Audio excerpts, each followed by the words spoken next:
Good morning students. आज हम +1 class का मैथमेटिक्स शुरू करने जा रहे हैं। तो आप लोगों ने एक तो +1 क्लास की जो बुक लेनी है वो एलिमेंट्स ऑफ मैथमेटिक्स की लेनी है, जो आपके सामने अभी स्क्रीन पे दिखाई दे रही है। बुक्स को ख़रीदते टाइम आपने ध्यान रखना है कि जो बुक्स है आपकी वो board of school education Haryana की होनी चाहिए। ठीक है, बुक्स का नाम होएगा एलिमेंट ऑफ मैथमेटिक्स। ठीक है, बोर्ड कौन सा है? हरियाणा बोर्ड। तो इसको हम डिस्कस करने जा रहे हैं। तो वो आपने केयरफुली बुक को लेना है, क्योंकि बुक कहीं आप गलती से CBSE की मत लेना ना। वैसे तो कोई फ़र्क नहीं है, फिर भी थोड़ा सा हमारे लिए हेल्पफुल रहेगी board of school education Haryana की बुक। क्लियर? तो इस बुक्स के अंदर हम फर्स्ट चैप्टर को शुरू करेंगे, सेट।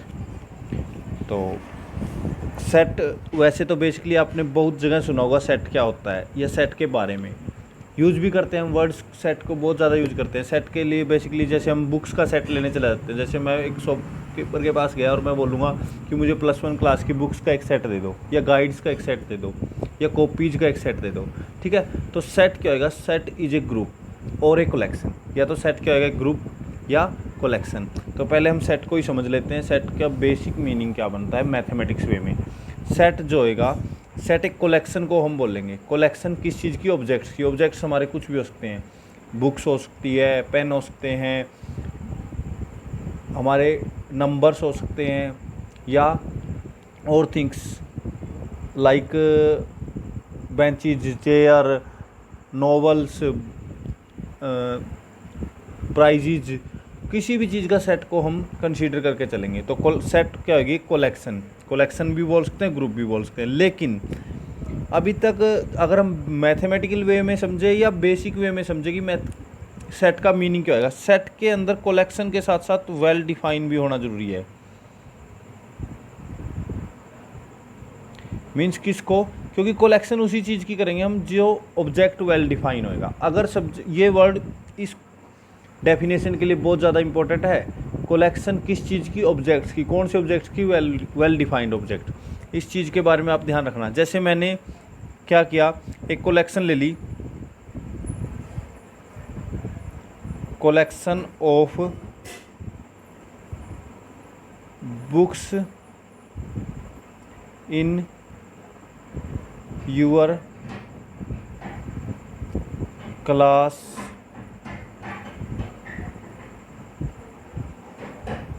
नहीं, क्लास की नहीं लेंगे हम, इन योर बैग। क्लियर? आपके बैग में जितनी भी बुक्स हैं उन सब की कलेक्शन।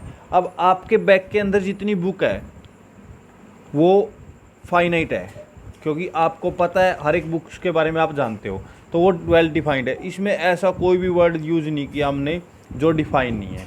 क्लियर? तो हम जिस भी चीज़ की लेते हैं, जैसे कलेक्शन ले ली हमने, collection of months of in a year.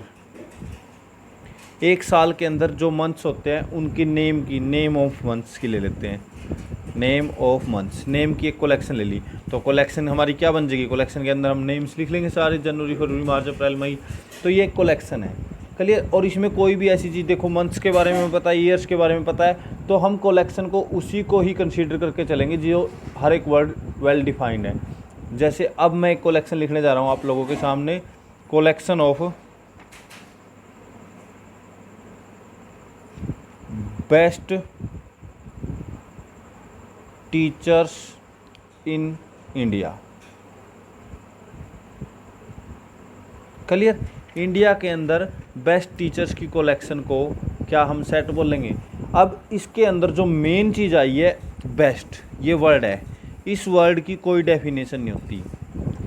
Best word की कोई डेफिनेशन नहीं होती, तो हम उसको सेट नहीं मान के चलेंगे। सेट हमेशा वही होएगा जिसकी हमारे पास हर एक वर्ड की, जितने भी इसके अंदर लिखे हैं, उसकी एक प्रॉपर डेफिनेशन हो।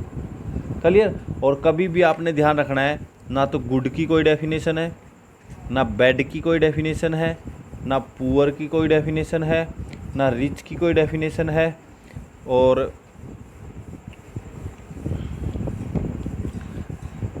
ना ही हमारे लिए बेस्ट की कोई डेफिनेशन है, ना ही बेटर की कोई डेफिनेशन है।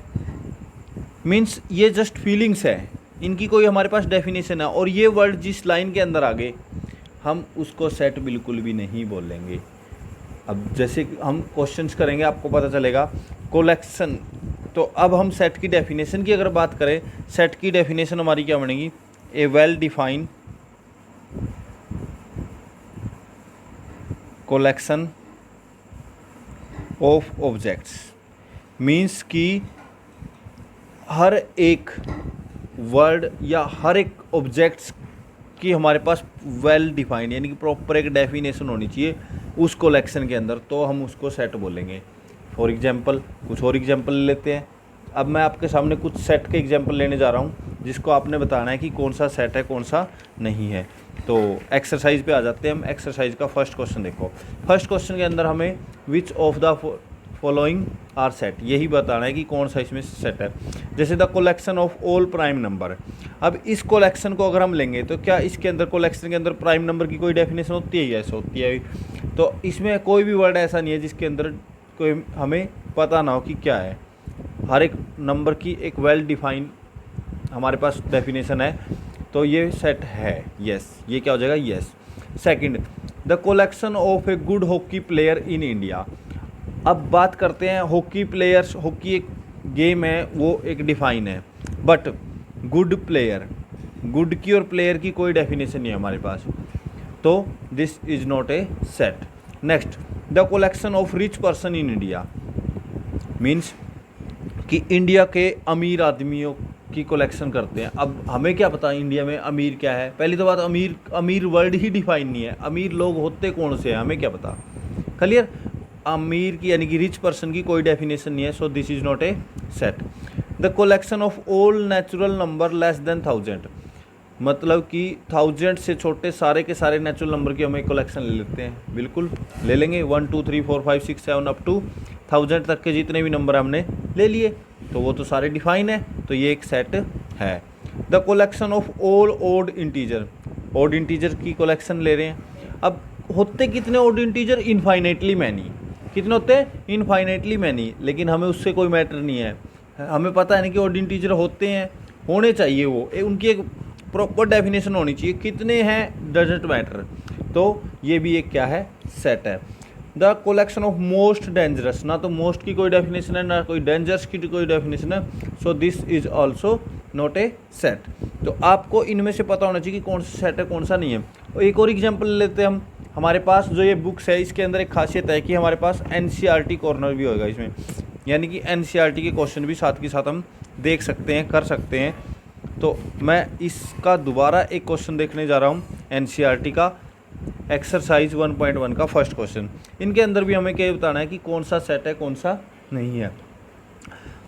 First, the collection of all months of a year beginning with the letter J. J से स्टार्ट होने वाले सभी मंथ्स की कलेक्शन करनी है। तो जे से कौन कौन से स्टार्ट होंगे? जनवरी, जून, जुलाई, 3 ही है, तो तीनों की कलेक्शन क्या आएगी? डिफाइन है। डिफाइन, क्योंकि मंथ्स कोई भी ऐसा वर्ड नहीं यूज किया जिसकी कोई डेफिनेशन ना हो, सो this is a set. Next, the collection of 10 most talented. अब मोस्ट और टैलेंट की कोई, मोस्ट की तो जहाँ पे मोस्ट, गुड, बेटर, बेस्ट आ जाए, नो डेफिनेशन। तो मोस्ट टैलेंट की भी कोई डेफिनेशन होती है writer in India, so this is not a set. A team of 11 best. अब बेस्ट की कोई डेफिनेशन नहीं है, so this is not a set. The collection of all boys in your class. अब आपकी जो भी क्लास है उसकी कलेक्शन। अब आप सोचोगे हमारी क्लास में तो कोई बॉयज़ है नहीं क्योंकि आपकी गर्ल्स की क्लास है, या कई जगह ये भी हो सकता है किसी क्लास में बॉयज़ हैं किसी में नहीं है। तो बेसिकली किसी स्कूल में ऐसा भी होता है कि जिसमें सिर्फ गर्ल्स होती हैं, जैसे कि हमारा स्कूल है, या बहुत सारे स्कूल ऐसे भी है जिसमें कंबाइन है, और बहुत सारे स्कूल ऐसे भी है जिसमें सिर्फ बॉयज़ है। क्लियर? तो कलेक्शन ऑफ यूअर क्लास। अब आपकी क्लास तो डिफाइन है ना कि वो आपकी क्लास है, उसके अंदर बॉयज़ कितने हैं, चाहे किसी में 10 हो, चाहे किसी में 5 हो, चाहे किसी में 1 भी ना हो, तो वो भी एक कलेक्शन है। So this is a set, no any word. Empty set हो सकता है, जिसको अगर मान लो किसी कलेक्शन में कोई भी नहीं आया तो वो क्या बोला जाएगा? Empty set. तो ये कलेक्शन भी क्या बनेगा? सेट बनेगा, चाहे उसके अंदर एक भी एलिमेंट ना हो। Next, the collection of all natural number less than 100। 100 से लेस देन नेचुरल नंबर सारे पता है हमें, 1 से लेके 99 तक के number, so this is set. The collection of novel written by Munshi Premchand. अब मुंशी प्रेमचंद के नॉवेल्स हैं जो वो डिफाइन है कि उसने कितने नॉवेल्स लिखे हैं, सबके नाम हमें इंटरनेट से मिल सकते हैं या हम किसी बुक्स से भी उनको देख सकते हैं कि मुंशी प्रेमचंद ने कौन कौन से नॉवेल्स लिखे हैं। आप लोगों ने हिंदी में बहुत सारे पढ़े भी होंगे नॉवेल्स मुंशी प्रेमचंद के, नहीं पढ़े हैं तो इतना तो पता होगा कि Munshi Premchand the best Hindi writer in India. Clear, तो उसके नॉवेल्स थे। नेक्स्ट, तो ये क्या है, सेट, ये डिफाइन है क्योंकि मुंशी प्रेमचंद का हमें पता है, उसके नॉवेल्स का हमें पता है। ठीक है, हमें नहीं पता तो हम ढूंढ सकते हैं, पता कर सकते हैं किसी न किसी बुक से। सो this is a set. The collection of all even integer, अब इवन नंबर क्या है पता है हमें, इवन कौन से होते हैं। सो दिस इज कलेक्शन, ये क्या है, सेट है। The collection of question in this chapter, अब इस चैप्टर के अंदर क्वेश्चंस की बात करते हैं तो पता है भाई, बुक्स खोल लो, देख लो सारे के सारे क्वेश्चन, जितने भी क्वेश्चन होंगे पता लग जाएगा कौन सा है। तो हर एक क्वेश्चन की एक प्रॉपर स्टेटमेंट है, डेफिनेशन है। So this is also a set. The collection of most dangerous, अब मोस्ट डेंजरस वही एनिमल वाला आ गया, तो मोस्ट की कोई डेफिनेशन नहीं होती। सो this is not a set. Overall conclusion क्या निकलता है कि सेट के अंदर एलिमेंट चाहे कुछ भी हो, उसकी एक वेल डेफिनेशन होनी चाहिए। क्या होनी चाहिए, एक वेल डेफिनेशन। जैसे कि हम आ जाते हैं दोबारा हमारे चैप्टर पे, हम एलिमेंट से ही करेंगे कोशिश हर एक चैप्टर को करने की, लेकिन मोस्ट इंपॉर्टेंट चैप्टर को हम एलिमेंट से ज़रूर करेंगे। तो देखो अब आ जाते हैं सेट की डेफिनेशन पे, जो मैंने लिखी थी, set is a well defined collection of objects. Clear, ये फर्स्ट लाइन जो आपको दिख रही है, set is the well defined collection of objects, ये आपको याद होनी चाहिए। बहुत ही आसान सी डेफिनेशन है कलेक्शंस की जो वेल डिफाइंड है। अब नंबर्स की भी कलेक्शन हो सकती है जैसे कि हमने लिए थे। तो अब हम बात करते हैं सेट के, ये हमारा फर्स्ट क्वेश्चन हो गया, टाइप ऑफ सेट। सेट हमारे जो होते हैं उनको रिप्रेजेंट करने के कितने टाइप है। रिप्रेजेंटेशन ऑफ सेट, हम बोल सकते हैं representation of A set. Clear, अब रिप्रेजेंटेशन को हम देखने जा रहे हैं। तो रिप्रेजेंटेशन हमारे पास सेट की टू टाइप की होती है, एक तो होती है रोस्टर फॉर्म, एक होती है सेट बिल्डर फॉर्म। हम मोस्टली दो फॉर्म याद रखेंगे, एक तो कौन सी होगी, रोस्टर फॉर्म, और एक set builder form. Roster form होगी जिसके अंदर हर एक एलिमेंट को लिखा जाता है। रोस्टर फॉर्म कौन सी होगी, जिसके अंदर हर एक एलिमेंट को लिखा जाता है। सेट बिल्डर फॉर्म वो होगी जिसके अंदर हम उस एलिमेंट को ना लिख के उसके बारे में एक्सप्लेन करते हैं और ऐसी प्रॉपर्टी बताते हैं कि उसके अंदर सारे के सारे वो एलिमेंट कंक्लूड हो जाते हैं। जैसे मैं लिखने जा रहा हूँ एक सेट को दो टाइप से, एक सेट को हम दो तरह से लिख रहे हैं। जैसे सेट ऑफ ऑल, देखो एक सेट लिया हमने, उसको मैं दो टाइप से लिखूँगा। फर्स्ट टाइप है set of all natural number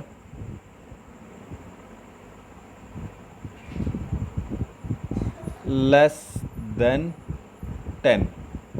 clear, दूसरा एक सेट मैंने लिख दिया, सेट को लिखने के लिए ये ब्रैकेट हम यूज करेंगे हमेशा। दूसरा क्या लिखा हमने कि 1 2 3 4 5 6 7 8 और 9।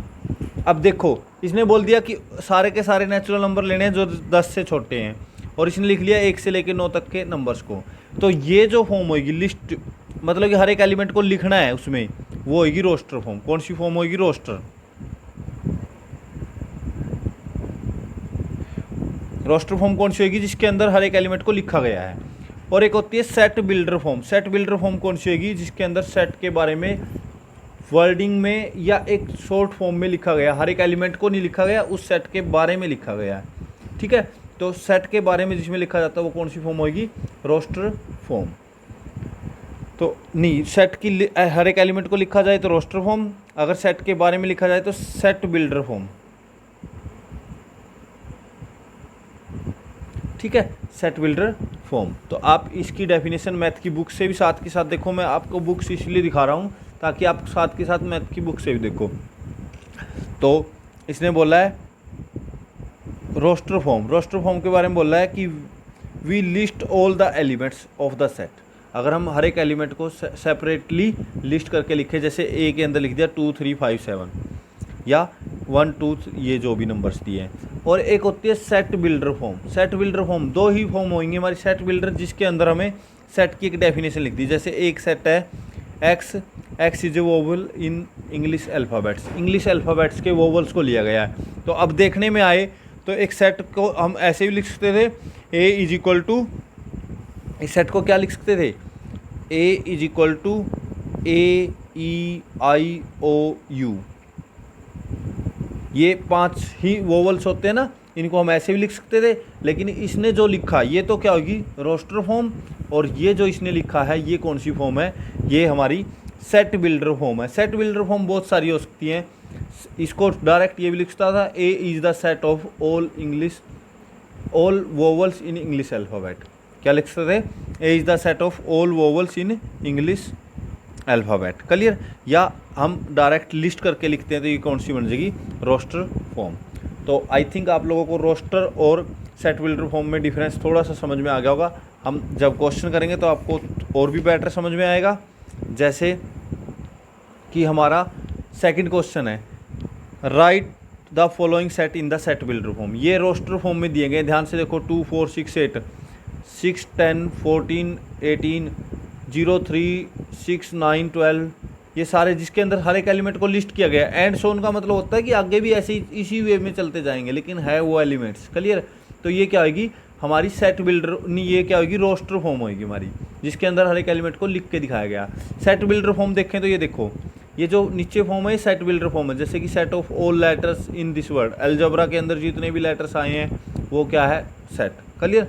या set of all positive integer common factor with 30 and 45, या set of all prime number which are even.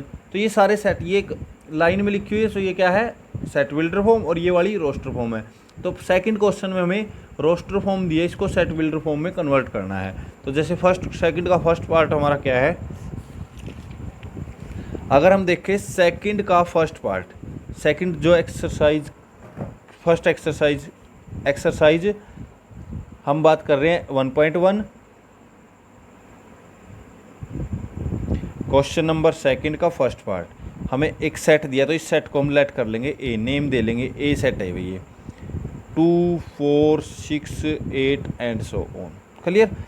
अब इस सेट को हमें किस में कन्वर्ट करना है, सेट बिल्डर फॉर्म में। किस फॉर्म में दिया, रोस्टर फॉर्म में। तो अब इसके अंदर ध्यान से देखो 2 4 6 8 एंड सो ऑन चल रहा है। तो ये एक ध्यान से देखोगे तो समझने की कोशिश करोगे तो ये इवन नंबर्स हैं। इवन नंबर समझते हो जो 2 से प्रॉपरली डिवाइड हो जाते हैं। तो 2 4 6 8 एंड सो ऑन। तो हम लिखेंगे A be the set of all positive even numbers,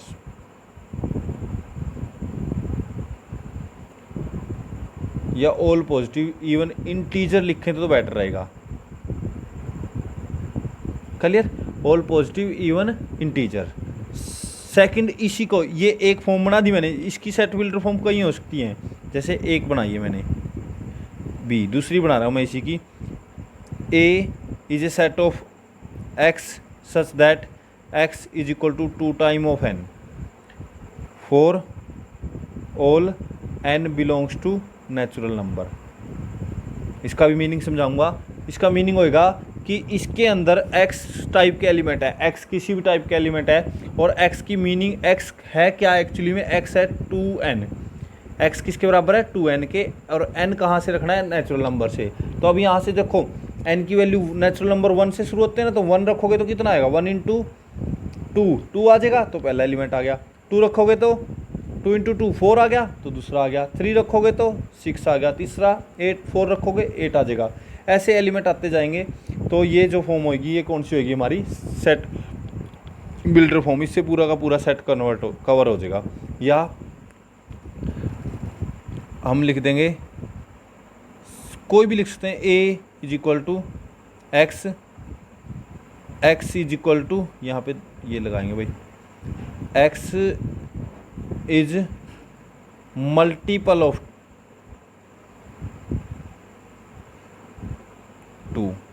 2 के मल्टीपल्स हैं, हाँ बिल्कुल है।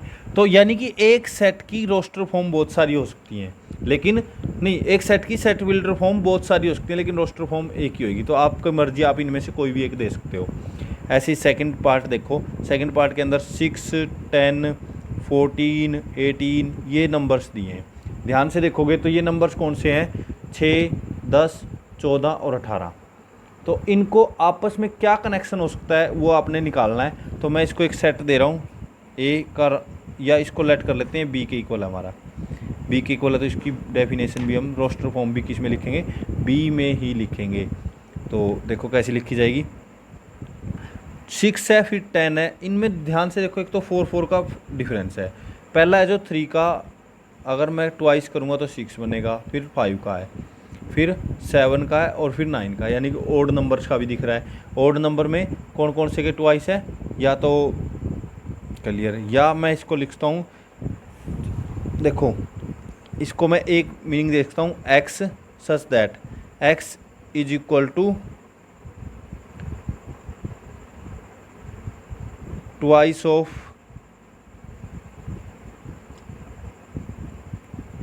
2n+1 ओड नंबर्स, और जो n है हमारा वो कहाँ है, 1, 2, 3 और हम 4 रखेंगे। जैसे 1 रखा है n की वैल्यू, तो ये कितना हुआ, 1 × 2 3, 3 × 2 6, तो 2 रखेंगे तो 4 + 1 5, 5 × 2 10, 3 रखेंगे तो 6 + 1 7, 7 × 2 14, 4 रखेंगे तो दिस, तो ये भी बन सकता है।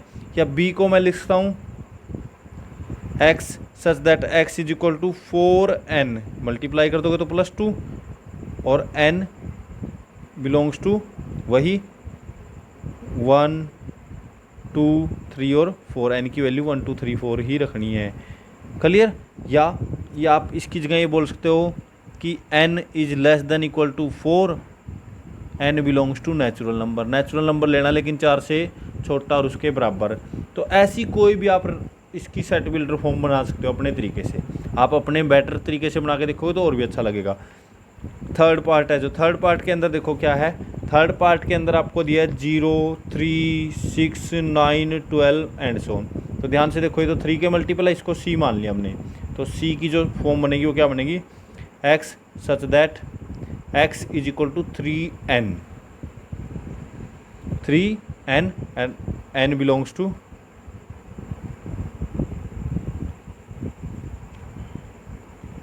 अब n की वैल्यू ध्यान से देखोगे तो 0 भी, n की ऐसी वैल्यू रखनी है कि पहला 0 आए, तो n को हम बोलेंगे होल नंबर, w से डिनोट करते हैं होल नंबर, तो ये आपका n क्या आएगा, होल नंबर। n कहाँ से बिलोंग करेगा, होल नंबर से, तो n की वैल्यू 0 से, होल नंबर 0 से शुरू होते हैं ना, तो 0 फिर 1, 0 रखोगे तो 0, 1 रखोगे तो 3, 2 रखोगे तो 6, 3 रखोगे तो 9, 4 रखोगे तो 12, 5 रखोगे तो 15, ऐसे वैल्यूज आती जाएगी।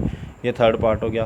फोर्थ पार्ट, अच्छा मैं इनको लेट कर रहा हूँ, जैसे सेट को इसको डी मान लिया, आपकी मर्जी, आप ए भी मान सकते हो, B B C D, 1/4, 1/8, 1/16, 1/32, 1/64 and so on, ये एक सेट है।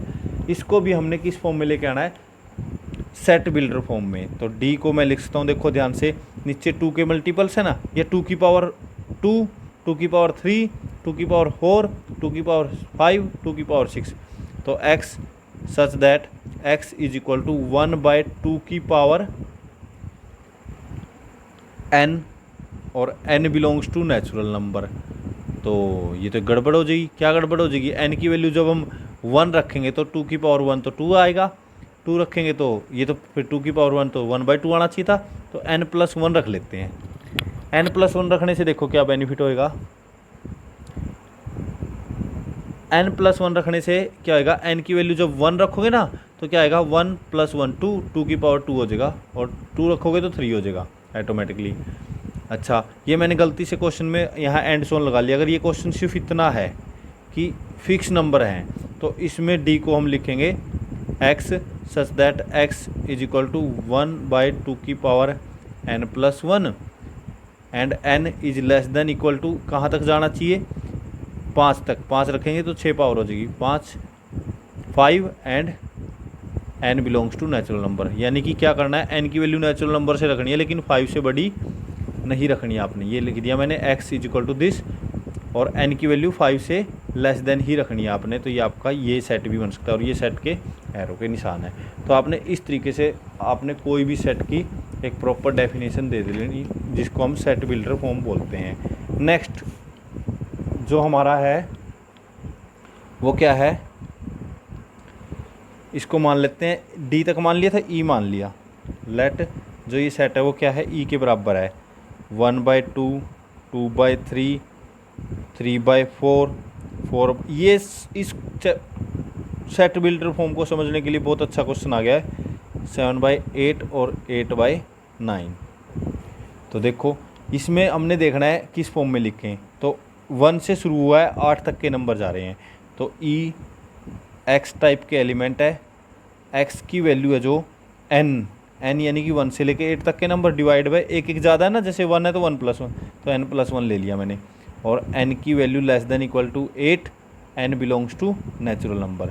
n की वैल्यू नेचुरल नंबर में से रखनी है और 8 से छोटी रखनी है आपने। क्लियर?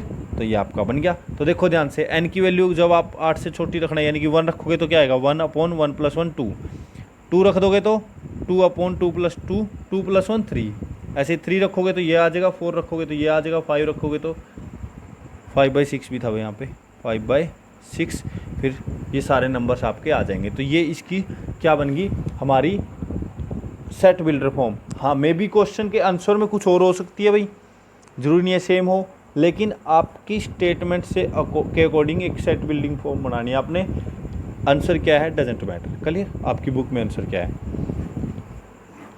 थर्ड क्वेश्चन जो शुरू होता है यहाँ से, इसमें बोलता है कि इसको है ना जो हर एक एलिमेंट्स को लिस्ट करो। देखो क्वेश्चन अगर हम देखना चाहें तो कहता है rewrite the following set by listing all element, यानी कि रोस्टर फॉर्म लिखो, क्योंकि रोस्टर फॉर्म क्या होती थी, हर एक एलिमेंट को लिस्ट करके लिखना। तो थर्ड का फर्स्ट लेट कर लेंगे, सेट है जो हमारा ए है, A set of all the letters in the word algebra.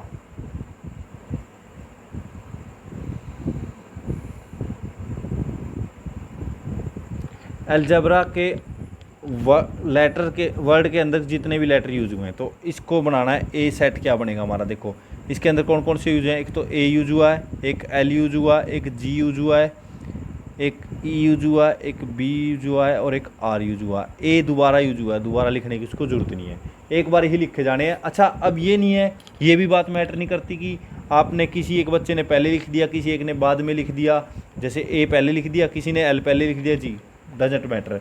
ये सेट के अंदर एलिमेंट्स आगे पीछे हो सकते हैं, बट होने चाहिए सारे। क्लियर? और दोबारा रिपीट करने की ज़रूरत नहीं है, इनको रिपीट करने की ज़रूरत नहीं है। अगर आप कर देते हो तो गलत नहीं होएगा कि आपने किसी लेटर को दोबारा लिख दिया, गलत नहीं माना जाएगा, लेकिन उसको रिपीट करने की ज़रूरत नहीं है, रिपीट वाला मानना नहीं जाता सेट के अंदर। क्लियर?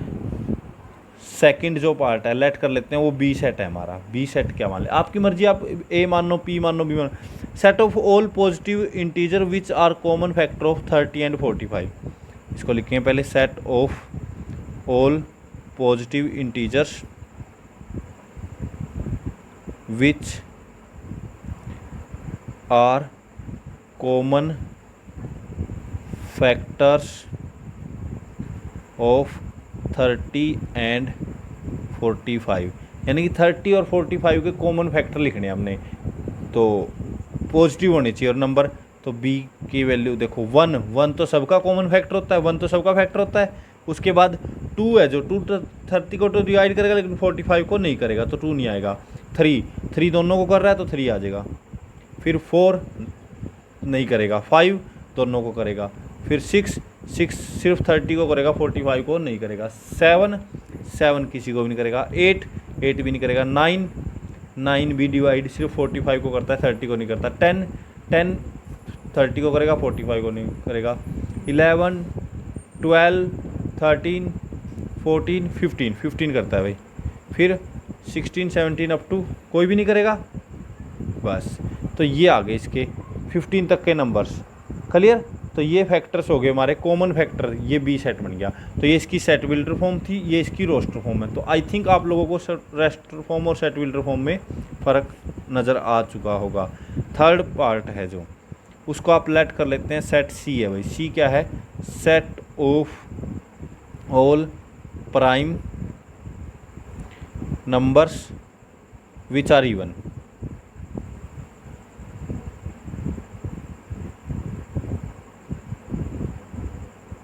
ऐसे प्राइम नंबर लेने जो इवन है। तो सी के अंदर देखो, अकेला 2 एक प्राइम नंबर होता है जो इवन होता है, ठीक है। अकेला 2 एक प्राइम नंबर होता है जो इवन होता है। तो इस सेट को हम सिंगल सेट के रूप में लेते हैं और इस सेट को बोलते हैं सिंगलटन। क्या बोलते हैं? Singleton set. जिसके अंदर सिर्फ एक ही एलिमेंट है उसको क्या बोला जाएगा? Singleton set. उसके बाद देखो अब हम लेते हैं फोर्थ पार्ट। फोर्थ पार्ट के अंदर लेट कर लिया ये सेट है जो डी है, वो क्या दिया है? एक्स सच दैट एक्स की स्केयर की वैल्यू 4 होनी चाहिए और एक्स की वैल्यू 3 के बराबर होनी चाहिए। यानी कि एक ऐसा एक्स लेना हमने डी सेट के अंदर जिसका स्केयर तो कर दें 4 आंसर आना चाहिए और बराबर होना चाहिए वो 3 के। ऐसा पॉसिबल है कि स्केयर तो करने पे क्या है 4 और एक्स की वैल्यू 3 के बराबर होनी चाहिए? नॉट पॉसिबल ना। तो इसको बोलेंगे D is A empty set. क्या बोलेंगे? एम्प्टी। इसके अंदर कोई एलिमेंट नहीं लिखा मैंने, या इसको मैं ऐसे भी लिख सकता हूँ। इसका मतलब फाई सेट बोलते हैं एम्प्टी। फाई किसको बोलते हैं? एम्प्टी को। क्लियर? तो ये इसको मैंने 2 ही ब्रैकेट लगाए हैं लेकिन इसके अंदर कोई एलिमेंट नहीं लिखा, या ये आप इसको यही लिखेंगे ज़्यादातर। डी क्या है? एक एम्प्टी सेट है जिसके अंदर कोई भी एलिमेंट नहीं, क्योंकि कोई भी एलिमेंट ऐसा नहीं हो सकता जिसकी वैल्यू 3 के बराबर और उसका स्केयर 4 के बराबर हो। ठीक है, तो है कोई ऐसा नंबर? नहीं ना। तो ये एम्प्टी सेट हो गया। इसको बोल भी सकते हैं एम्प्टी सेट या नल सेट भी बोलते हैं इसको। अभी जो डेफिनेशन आएगी फिर बताते हैं। फिफ्थ पार्ट कहता है कि x लेना है, लेट कर लिया, ये ई पार्ट है, ई सेट है। x सच दैट x की वैल्यू रियल नंबर होनी चाहिए और x का स्केयर 9 के बराबर होना चाहिए और 2x की वैल्यू 4 होनी चाहिए। अब अगर यहाँ से 2x की वैल्यू 4 है तो x की वैल्यू कितनी आ जाएगी? 4/2 यानी कि 2। x की वैल्यू 2 और स्केयर 9 हो सकता है? नहीं हो सकता। तो इसमें भी क्या आएगा? ई सेट भी हमारा क्या होगा? Empty set. ई सेट भी क्या आ गया? Empty set. तो इस तरह से हम हर एक सेट को देख सकते हैं, सबकी पोजीशन के अकॉर्डिंग हम उनको दे सकते हैं कि कितने एलिमेंट उसके अंदर है। तो नेक्स्ट देखिए, नेक्स्ट के अंदर सेट दिया आपको, लेट कर लिया उसको, एफ सेट मान लिया हमने। वो क्या है? x such that x is an integer और 6x का square plus 5x minus 4 is equal to 0। X की ऐसी वैल्यू लेनी है जो इस कंडीशन को सेटिस्फाई करे। तो हम क्या करेंगे? रफ में जाएंगे और इस इक्वेशन को सोल्व कर लेंगे, इसके फैक्टर कर लेंगे। 6x का square plus 5x minus 4 is equal to 0। तो 6 की 4 से मल्टीप्लाई, 24 के फैक्टर 5 डिफरेंस होना चाहिए। 24 का ऐसा फैक्टर जिसका डिफरेंस क्या हो? 5। तो ये बन सकता है 6 × 4 24 होता है, नहीं बनेगा। 8 × 5 क्या बन सकता है? 8 × 3। तो 6x का स्केयर प्लस का तो होगा 8x माइनस का होगा 3x minus 4 is equal to 0। मैं सिंपल इसी इक्वेशन को फैक्टराइज करके सोल्व कर रहा हूँ। यहाँ से क्या कॉमन आया?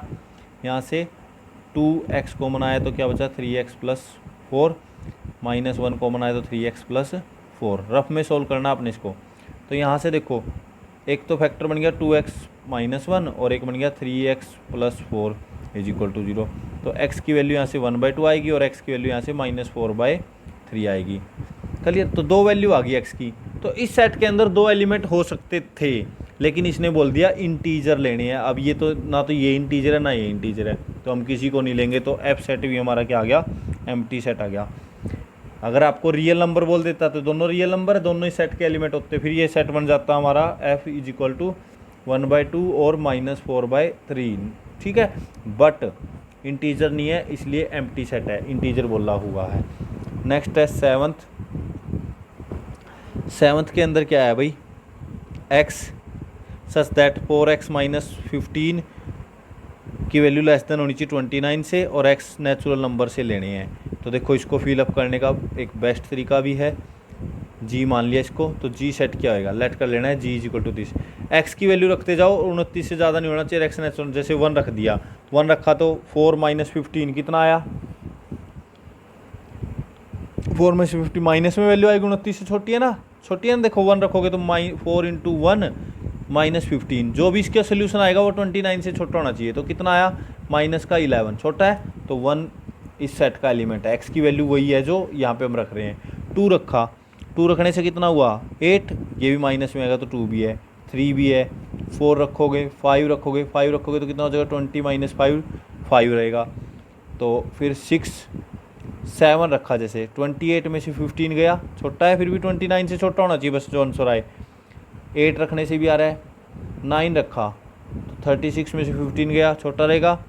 10 रखा तो 40 माइनस 15, 40 में से 15 गया 25, 10 भी है। 11 रखते हैं, 44 में से 15 गया, 11 रखा तो यहाँ पे बन गया 4 इंटू 11 माइनस 20 और 15, 44 में से 15 गया तो कितना आया 29 ही आ गया बाई चांस।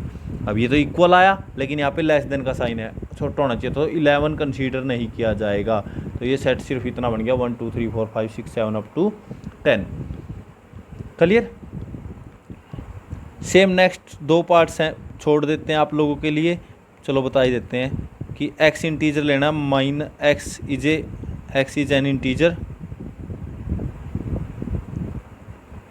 -1/2 से ग्रेटर एक्स लेस देन 9/2, ऐसा इंटीजर लेना है जो -1/2 से बड़ा हो और 9/2 से छोटा हो।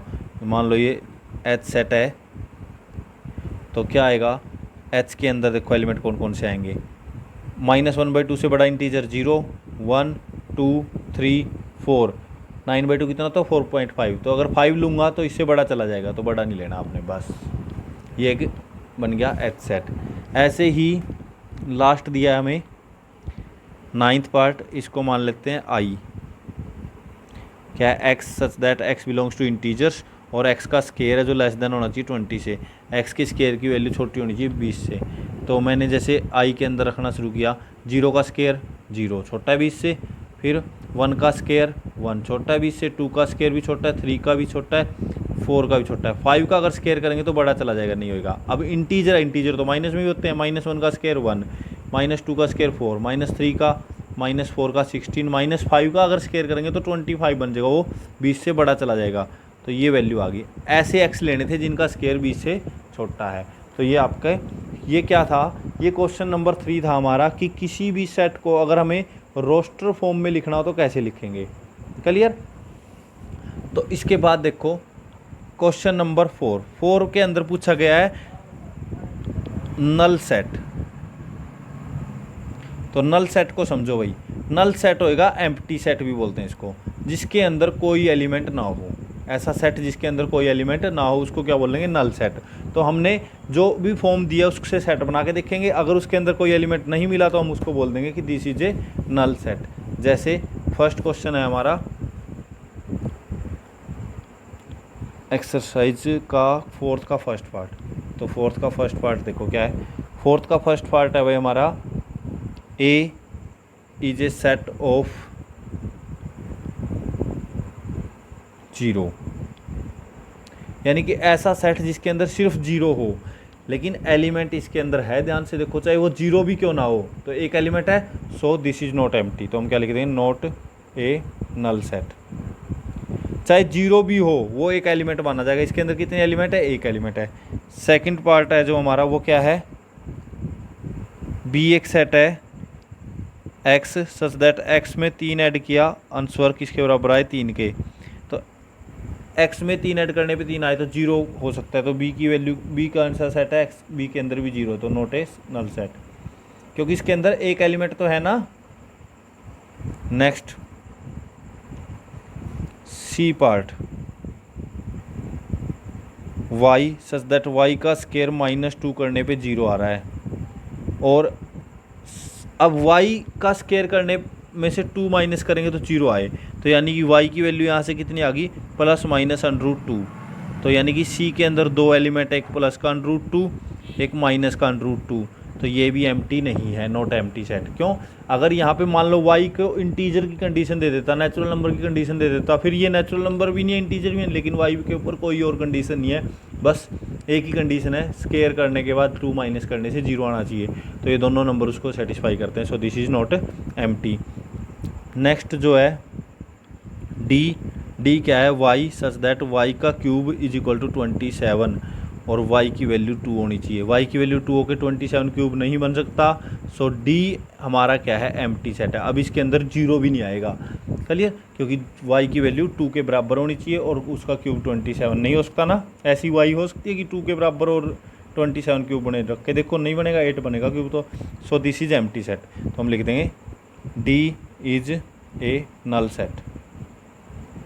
इसने नल सेट बोला है, एम्प्टी बोलने की बात होती है, क्लियर। नेक्स्ट जो है हमारा ई पार्ट क्या है? ई बोल सकते हैं एक्स सच दैट एक्स का स्केयर तो 4 के बराबर और एक्स की वैल्यू 3 हो। ये भी सेम वे से क्या हो जाएगा? एम्प्टी सेट हो जाएगा। सो नेक्स्ट पार्ट देखो, फोर्थ के अंदर हमसे पूछा है फाइनाइट सेट और इनफाइनाइट सेट।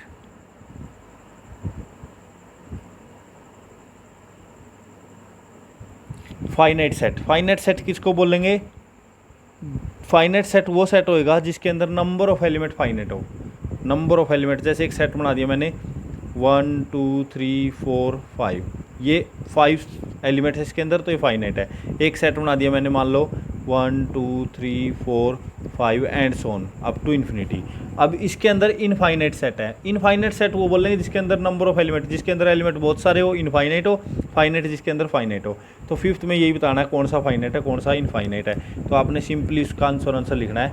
देखो, जैसा पहला है कि नंबर्स लिए 1 2 3 up to and so on, कहाँ तक? 99 और 1000 तक। 1000 तक के नंबर फाइनाइट है ना, कितने हैं? 1000। तो this is a finite, only बोल लोगे finite set. Next, the set of positive integer greater than 1000। 1000 से बड़े पॉजिटिव इंटीजर कितने हैं भाई? बहुत सारे हैं, इनफाइनाइट है, तो ये कौन सा हो जाएगा? Infinite set. एक्स ऐसा लेना है, एक्स का स्केयर 4 आए, नेचुरल नंबर ओनली 2, तो इसके अंदर सिर्फ 2 एक ऐसा नेचुरल नंबर है जिसका स्केयर 4 आता है, तो ये क्या है? एक ही एलिमेंट है, इसलिए फाइनाइट है। नेक्स्ट, x-1 और x-2 की कंडीशन को सेटिस्फाई करने वाले सेट लेने हैं हमने, यानी कि x-1 और x-2 ऐसे नंबर लेने हैं जिसका 0 आ जाए। तो यहाँ से x की वैल्यू या तो 1 हो सकती है और x की वैल्यू 2, तो इसके अंदर सिर्फ 2 ही एलिमेंट होंगे नेचुरल नंबर। x क्योंकि नेचुरल नंबर लेना है और 2 ही ऐसे नेचुरल नंबर है जो इसको 0 करने हैं, वो 1 और 2, तो इसके अंदर कितने एलिमेंट हुए? 2। सो दिस इज फाइनाइट सेट। तो ये आपका बहुत ही ईजी सा क्वेश्चन था, फाइनाइट और इनफाइनाइट का आपने कर लेना। अब बताने हैं आपको कि इन विच ऑफ द फॉलोइंग ए और इज इक्वल टू बी, यानी कि ए सेट और बी सेट इक्वल है या नहीं है। जैसे ए सेट के अंदर दिया 4 8 12 16, बी सेट के अंदर 8 4 16 8। ए और बी दो सेट इक्वल तभी माने जाएंगे जब उसके अंदर जो भी एलिमेंट है वो इक्वल है। जैसे ए के अंदर इसने दे दिया 4 8 12 और 16, बी के अंदर दे दिया 8 4 16 8।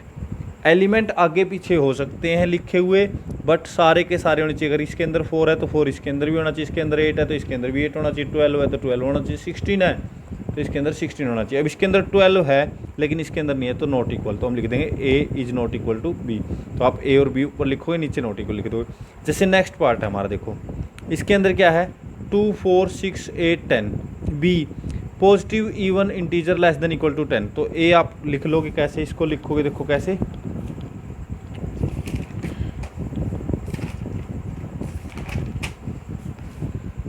आपको बोला गया है कि ए एक ऐसा नंबर लेना है 2 4 6 8 10, एक सेट दिया है, बी एक सेट दिया है जिसके अंदर x such that x is positive even number है लेस देन इक्वल टू 10, 10 से छोटा है। देखो क्वेश्चन के अंदर बोला गया है ऐसा पॉजिटिव इंटीजर है जो 10 से छोटा है। तो इसमें हम क्या करेंगे, इसके लिए हम बी को बनाएंगे पहले। बी के अंदर कौन कौन से आएंगे, देखो पॉजिटिव होना चाहिए, इवन होना चाहिए नंबर लेस देन 10, तो 2 इवन नंबर 4 6 8 और 10। तो देखो ए और बी में कोई डिफरेंस है, तो ए इज इक्वल टू बी बोल देंगे इसके अंदर। पहले सेट बना के दिखाना है बी, फिर बोलना है। सी पार्ट देखो इसका भाई, सी पार्ट थर्ड पार्ट कहता है एक्स ऐसा लेना है, एक्स की वैल्यू में से 5 माइनस करने पे क्या है 0, तो ये क्या आ जाएगा ये। और यहाँ से एक्स एक पॉजिटिव इंटीजर रूट हो इस इक्वेशन का, तो इस इक्वेशन के रूट हमें निकालने पड़ेंगे क्योंकि इसने बोला है इस इक्वेशन का रूट होना चाहिए। तो इक्वेशन क्या है हमारी, एक सेट ऐसा है जिसके अंदर क्या होएगा एक्स टाइप के एलिमेंट, एक्स में से 5 माइनस करने पे आंसर 0 आना चाहिए, तो एक की तो वैल्यू ओनली 5 आ गई। बी एक सेट ऐसा है, बी को देखो भाई क्या बोला इसने, बी पॉजिटिव इंटीजर होना चाहिए x, x is a positive पढ़ लेना, और यहाँ से एक्स सोल्यूशन होना चाहिए x square minus 2x minus 15 is equal to 0 का। तो इसके फैक्टर कर लो, इसके फैक्टर होंगे एक्स का square minus 5x plus 3x minus 15 is equal to 0। तो यहाँ से x माइनस 5 और यहाँ से x प्लस 3 बन गया, तो x की वैल्यू 5 और x की वैल्यू 3 आ रही है आपकी। ये निकाल के नहीं दिखाना, ये आपने कुछ नहीं, सिर्फ बी लिख लेना है। बी के अंदर क्या होना चाहिए, इंटीजर है जो हमारा पॉजिटिव होना चाहिए, तो पॉजिटिव तो सिर्फ 5 है, ओनली 5 आ गया, तो a is equal to b लिख देंगे लास्ट में। निकाल के कुछ नहीं दिखाना, सिर्फ आपने ये बी सेट बना के दिखाना है, ए बना के दिखाना है और आंसर बता देना इक्वल है कि नहीं है। तो ये आपका हो गया कि कौन सा सेट इक्वल था कौन सा नहीं था। तो अब रह गया आपका सिर्फ एक question, 7th question of this exercise, यानी कि हमारी एक्सरसाइज 1.1 कंप्लीट हो जाएगी। बहुत ही ईजी एक्सरसाइज थी, सेट के बेसिक्स को कंपेयर करते हुए हमने इसको देखा है। तो देखो 7th क्वेश्चन कहता है कि इनमें से कौन कौन से इक्वल है। जैसे पहले सेट के अंदर है ए बी और सी, इसमें कौन से है सी ए बी ए। तो देखा जाए फर्स्ट और सेकंड पार्ट में, तो इसको आप क्या मान लोगे, देखो लिखोगे कैसे इसको, जैसे आपको जो भी ये पार्ट दिया हुआ है उसको आप अपनी कॉपी में लिखेंगे क्या, वो देखें पहले, क्योंकि हमारा सदा प्रयास रहा है कि लिखना एक बेस्ट हो। इसमें बोला गया है 7th के फर्स्ट पार्ट में लेट कर लेंगे, जो पहला सेट है वो ए के इक्वल है, यानी कि ए बी और सी। जो दूसरा सेट है वो बी के इक्वल है, उसको बोला है सी ए बी ए। तीसरा सेट वो सी के इक्वल मान लिया हमने, वो क्या है हमारा बी ए सी बी। और जो चौथा सेट हमें दिया है उसको डी मान लेते हैं, वो क्या है सी A B C C. Clear, इनमें से बताना है कौन सा किसके इक्वल है, which of the following are equal. तो देखो ए के अंदर ए बी सी है, क्या बी के अंदर ए बी और सी तीनों है? अच्छा, बी के अंदर जो जो एलिमेंट है क्या वो ए के अंदर है? देखो सी ए के अंदर है, यस, बी भी ए बी ए के अंदर है, बी भी ए के अंदर है और ए भी है, तो ये सारे एलिमेंट है। तो यहाँ से मैं लिख सकता हूँ ए इज इक्वल टू बी। अच्छा, अब इन दोनों को कंपेयर कर लेते हैं। ए के अंदर, इसके अंदर ए है, बी है, सी है, यानी कि इसके सारे एलिमेंट इसके अंदर होने चाहिए और इसके सारे एलिमेंट इसके अंदर होने चाहिए। बी इसके अंदर है, ए भी है, सी भी है और बी भी है, तो होने चाहिए, चाहे वो एक बार हो, चाहे दो बार हो, चाहे कितनी बार हो। क्लियर, तो ये सी के भी इक्वल है और डी में भी ए बी सी है तो डी के भी इक्वल है, यानी कि ये चारों सेट क्या है हमारे बराबर। जैसे नेक्स्ट में दिया उनको भी ए बी सी डी मान लो आप, तो ए मान लिया हमने 1 2 3। बी जो सेट है वो क्या है एक्स सच दैट एक्स का square minus 2x plus 1 is equal to 0 के होना चाहिए। तो जब इसको सोल्व करेंगे तो बी के अंदर इस इक्वेशन को, तो बी के अंदर सिर्फ एलिमेंट कौन सा बनेगा 1 ओनली, इसका सिर्फ आंसर क्या आएगा 1। और सी के अंदर देखो, सी हमने मान लिया 3 2 1 और डी हमारा क्या है ऐसे एक्स कि एक्स का क्यूब माइनस 6x का square plus 11x minus 6 is equal to 0। तो इसको भी आप सोल्व करोगे, इसको सोल्व करने के लिए तो इसके फैक्टर बनाने आने चाहिए हमें भाई। तो यहाँ से देखो, तो डी के अंदर अगर x की वैल्यू 1 नहीं हो सकती है ना, 1 माइनस 6 प्लस 11 हो सकती है भाई, तो एक तो x माइनस 1 इसका फैक्टर बनेगा, इससे डिवाइड करो, x माइनस 1 से अगर मैं डिवाइड करूँगा एक्स स्क्वायर, तो यहाँ से माइनस 2x स्क्वायर, ये हो जाएगा आपका माइनस का 4x, माइनस का 4x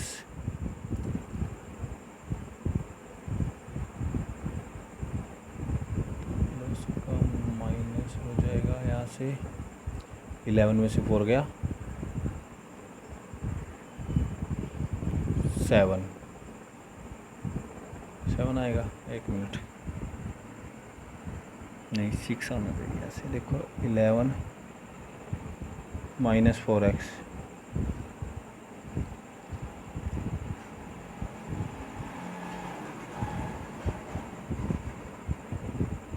6, एक मिनट रुको, एक्स स्केयर एक्स माइनस 1 से हम इसको डिवाइड कर रहे हैं इस पूरी इक्वेशन को, तो पहले एक्स स्केयर पे जाएगा, तो यहाँ से बचेगा एक्स स्केयर माइनस का एक्स स्केयर, तो ये 5 बचेगा भाई, 5 में से माइनस किया तो 6 ये आएगा। क्लियर। तो अब इसके फैक्टर कर लेते हैं, इसके फैक्टर आएंगे हमारे 2 और 3, तो x माइनस 2 और x माइनस 3 ये बन गए। तो तीनों से वैल्यू जब निकालेंगे तो d के अंदर एक तो 1 आया, एक 2 आया और एक 3। तो देखो यहाँ से हमारे को यहाँ से सिंपली मिल गया a की वैल्यू बराबर है b के तो नहीं है, c के और d के। a c और d तीनों सेट इक्वल है और b के इक्वल नहीं है, तो ये 3 इक्वल आएंगे हमारे। तो यहाँ से क्लियर हो गया हमारा कि कौन से सेट कब किसके इक्वल हो सकते हैं। ओके, तो ये हमारी एक्सरसाइज 1.1 कंप्लीट हो चुकी है एलिमेंट्स ऑफ मैथमेटिक्स से। तो आपने इसको बेटरली ट्राई करना है और आई होप आप लोगों को ये समझ में भी आया।